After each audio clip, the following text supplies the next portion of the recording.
ಬಾ ಪಪ್ಪು, ನಾವೀಗ ತೋಟಕ್ಕೆ ಹೋಗೋಣ.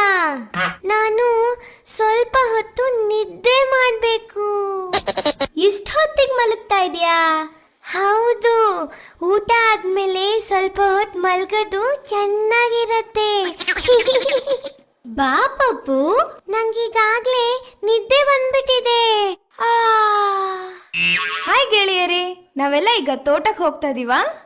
ಹಾ ಹೌದು, ಆದ್ರೆ ಈಗೀಗ ಪಪ್ಪು ತುಂಬಾ ಸೋಂಬೇರಿಯಾಗೋಗಿದ್ದಾನೆ. ತಿಮ್ಮನ್ ತರ ಸೋಂಬೇರಿ. ತಿಮ್ಮ? ಹಾ, ಇದನ್ ಕೇಳಿ. ಆದ್ರೆ ಕೇಳಾದ್ಮೇಲೆ ಮತ್ತೆ ನನ್ ಜೊತೆ ಬರ್ಬೇಕು, ಆಯ್ತಾ? ಹಾ, ಖಂಡಿತವಾಗ್ಲೂ.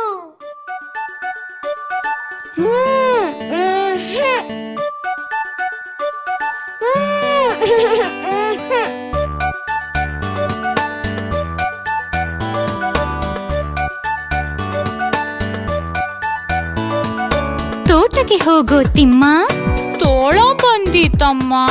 ಹಸು ಮೇಯ್ಸೋ ತಿಮ್ಮ.